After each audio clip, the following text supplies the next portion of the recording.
And what is your name? My name is Geno Madison. And what is your sport that you play? I play football. At what high school? Princeton High School. And what's your graduating year? 2013. 2013. Geno, tell me someone who's influential in your life, growing up, getting you into sports, and driving you forward. Actually, my parents. Growing up as a kid, my parents made sure I was outside during the summertime, playing the sport, staying active. And from 2007, when they both left here, I just drove on it. Like, I got to play football. That's my love. I started loving football. Started researching it more, and then I have a good backup, good supporting my aunt, my brothers, my two brothers, Isaac and Isaiah. And then when I moved here in 2010, my aunt and my uncle, they just made sure to stay on top of my grades, football, God first, school, then football. And I just got passion for football, and I just drive on it. I stay focused. I work hard for football. It's not like it's a little hobby or something. Now I know like this could be my career, could be my job. So I work hard for football. So you said that your parents, when they left in 2007, is that correct? Yes, sir. What do you mean by that? Can you elaborate? My parents was a home invasion in 2007. Both my parents was killed, and after that I stayed with my uncle on my mother's side. And it was hard, it was tough. I was only 13. My birthday just came and it just happened. And I made a decision, just like let go and let God take care of it, you know. And it was tough. I still, every day, it's a day-to-day grind. So, you know, I just suck it up and I keep rolling with it. When your parents were taken, explain to me how you were feeling and how your relationship with your brothers and other family members was after that. Actually, my parents when they first passed away, I really didn't have a good understanding of what happened, because I can actually remember what day, the time, just when I got taken out of school and got the bad news. I actually went to football practice the same day, because I tried to block everything out. You know, went to football practice, still played in the game, and just to move on with my life. Me and my three brothers, we came together more closer, and then it was only us three left. Both, like I said, both of my parents, not my mother, both of us taken. So actually, my aunt came in my life. She was in the military for 22 years, and she actually wanted to get me down here. And she was like, "You have better opportunities. It's a better life. It's a Christian life. No drama and stuff." So she didn't bring me down here. I made a decision. Actually, I started coming down here just on weekends, and I was like, "Man, it's actually really cool." And then my uncle, he's not my biology uncle, but he actually started taking care of, like, I got you. And he started walking me through God. He started basically, I'm not no blood type of him, but he basically said, like, I treat you like a nephew, I treat you like my son. And basically, he treats me just like he's his son. So there's I can't even feel like he's just a man. I'm mad. It's like blood. So this family is important, I can tell you that. Tell me, you mentioned briefly about you remember the day of. Walk me through that day when you found out and your emotions going through your head. All right, it was a Monday morning. I went to school. I got called on the PA system. Actually, that's when you don't get a pass to the class. You know the real big PA where they doing announcements and stuff. They actually called my name and they're like, "Please come to the main office." And I was just thinking, like, what could I have done and just stuff. And I got to the office and there was 4 cops in there. So my heart dropped. So they said it's just some family issues, family problems. So I got to the house. That's when I lived in some apartments with my mother and my dad. In what city? In Columbus, Ohio. Okay. So when I got there, it was detective cars, it was cops cars, and my brother, my older brother Isaiah, he was 19 actually. He just graduated. He had a lot of blood on his pants. And he found both of my parents. He found my mother. And your 19-year-old brother found both of your parents? Yes. So he just came, like, they got killed. And I didn't actually understand it, and I actually didn't have I just knew I wanted to see my mom and dad ever again in my life. And it was tough. Actually, it was tough. But the only thing that backed me up and holding me down, and I don't understand to this day how I still made it. I'm still here. It's only God. But football, like I said, I went to football practice the same day. when when my parents got killed, we couldn't go back into our house. So all our clothes and all our stuff had to start over. I remember my 125 coach, the pound I played for, he actually bought me some clothes for the next day of school. So your coach did? Yeah. So he understood, my players understood, and football, it was a tough, that day I can remember, like, I don't think I'll never forget that day, but it was a tough day. When you saw the blood on your brother's clothes, what was your reaction? He didn't have to tell me a lot, he just told me my parents was killed. And then I seen my middle brother, who was in high school, he was coming. My aunt picked him up, and we just was right there crying and stuff. So I had to get away actually. I had to get my own space. Like I said, I was 13, I really didn't know too much about people dying. I mean, you hear about it like, oh man. But when it came to me, I was on a freeze mode. Like, I actually don't understand what's going on. But now, to this day, I actually understand a lot more. And now it's very emotional. And I take it more in, and it means, I'm not saying it didn't mean a lot, but now I understand actually really what happened. And so once you found out and your aunt came to town, tell me what happened. Where did you go live? How was your transitioning into that? So you're 13, 14 years old, and now you have to find a new place to live, or did you live with your brothers? No, actually my brother wanted custody of me, but he just got out of high school. So actually, my aunt Mary, who I live with right now, she was still in Cincinnati. She didn't get me yet. I actually moved in with my Uncle Kevin. Okay. That's my mom's brother. So me and my middle brother, Isaac, we stayed with them I was a freshman, 8th grade freshman, I stayed with mom. And in Columbus? Mm-hmm. Okay. So actually, when everything happened, it was all on the east side. So actually I went back where I used to live on the south side, and I basically hung with all my old friends and stuff, came back. I played football as a freshman. What, did your other brothers live with your uncle Kevin? No, just one of them. And he was graduating next year, so he was going off to college, so Ohio State. So actually it got tough, and then I actually started getting very, very close with my grandmother on my dad's side. So I started going over there a lot every weekend. I really wanted to hang with my friends. I really was just real quiet, and I still was cool, but I was starting going to my grandmother's house, Grandma Madison, and my aunt. She was like, "You don't do nothing." Me and my aunt, who I live with now, we really weren't close as a kid because she did 22 years in the military, so I really didn't see her a lot. So she just told me, like, just start coming down. And when I started coming down here, I met my uncle, Pastor Mike. That's who I call Pastor Mike.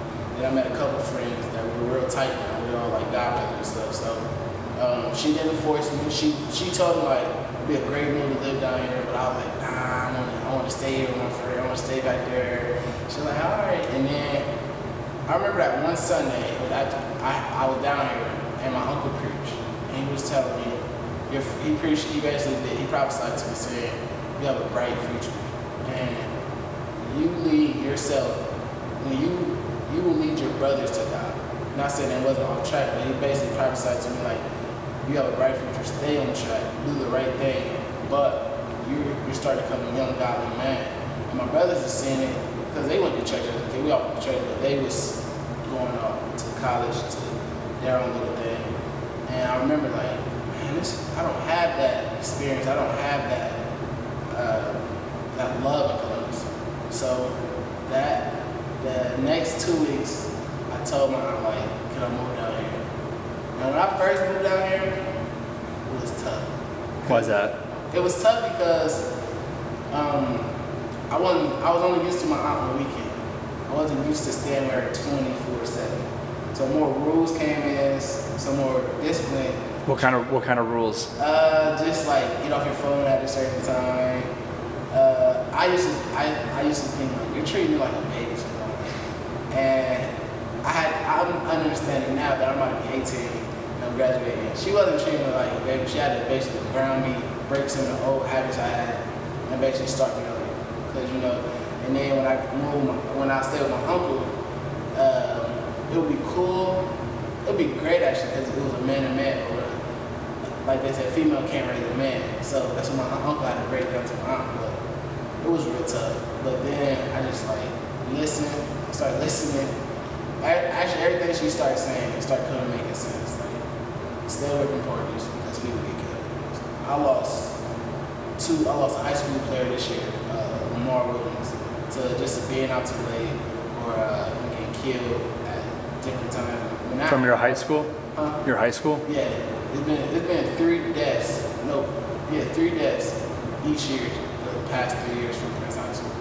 What? Explain to me how they died. The first year I wasn't here, the man Ryan Sawyer, he got killed in a car accident. That wasn't here that year. The year I came is the year he Woods died of an asthma attack. That's what that the crazy thing about was that during practice or? Yeah, the crazy thing about it when I came, I locked him right next to him. So that's why I got real cool. I really everybody like he's a new kid, but me and Ike was real cool. So I got real close to him and that happened. And then my junior year, Lamar Williams got killed. How did he?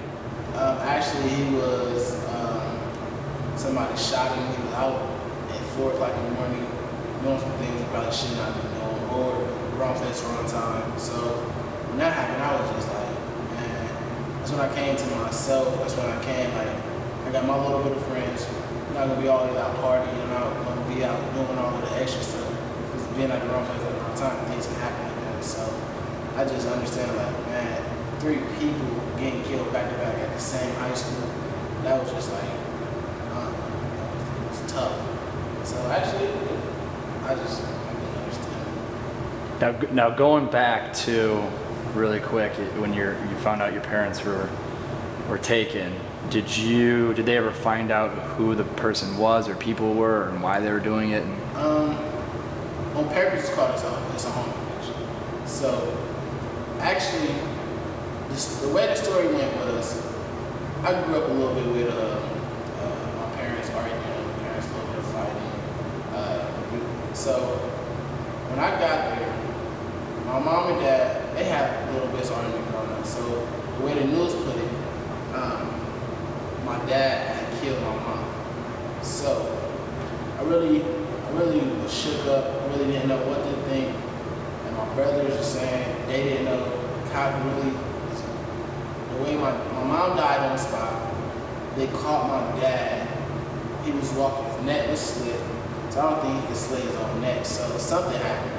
Only people know is them two. They're not here to tell us. So my dad was walking.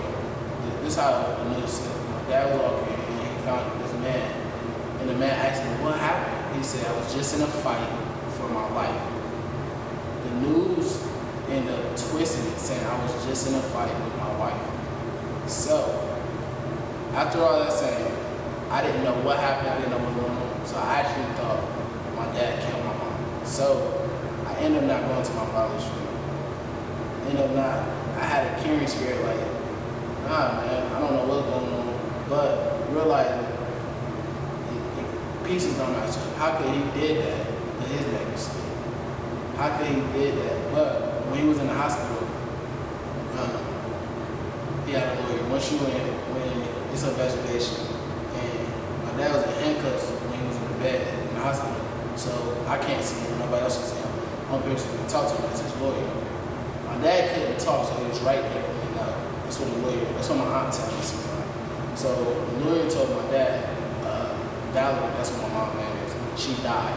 So after my dad found out she died, my dad started getting up, basically not fighting for it. Like, they say he could have fought, but like he might have been paralyzed, but they could have fought. So after he found out my mom passed away, he basically gave up, just take me. So he ended up passing. So I actually lost both my parents to me at the same time. Somebody else came in there, homie baby killed both my parents. I don't think my dad and mom would kill my mother. So I just try not to look at this story. I always think about maybe I could fix the story, I could put the pieces, but I wasn't there. Only people could tell it was people who did it and people who was taking it. So just try to leave that story out sometimes. I can understand. Tell me, okay, so now you live with your aunt and uncle. Mm-hmm. You're at a new school. You're a sophomore in high school. Walk me through the process of the transition meeting new friends, trying to play football. Now you got recruits coming through the door, colleges, everything. Actually, sophomore year, freshman year I came from Mary Franklin High School. They're a great Division II school. So I really didn't know what Division I. So when I found out I was moving here, I looked up Princeton High School. First name popped up was Spencer Ware. Spencer Ware plays for LSU. So I was like, I'm going to a nice high school, Division I. Division I. When I was like, I'm going to Princeton High school, I was telling some of my buddies, when I was going, they were like, you know what kind of school it is? I said, Division I high school. And they're like, you're not a Division I player. So they made me feel like I was going to some kind of high school. It was football culture, but everybody was big. So I came here my sophomore year. I remember first day coming to just to work out, off-season workout in the summertime. I came late. Coach didn't know who I was. He just thought I was coming he thought I was somebody who been here, but I was coming late to practice. So I did 50 push-ups on my first day, just coming in workout. Till the head coach was like, oh no, he's a new transfer. He's coming from Ohio. So that was a good experience, doing 50 push-ups on my first day, just trying to get into football. So football was going good. I ended up playing a little bit of varsity special teams as a sophomore. I got in a couple plays during that sophomore, but I did great with JV. I was leading tackles, I was that middle linebacker. Had a great year. Grades-wise, I was the grading scale from Princeton High School and Mary Franklin is 2 different levels. Princeton is excellence, and Mary Franklin I don't know. So I was like, just do your best, see where you can go with your grades. I know you're very smart. So I actually bust out a 3.2 my sophomore first quarter. She was like, oh, okay, so this is what I need to see all year round. So to play football, now until never, have to always have over the 3.2. Yeah, 3.2 to play football. So sophomore year was cool. Went home after Friday game.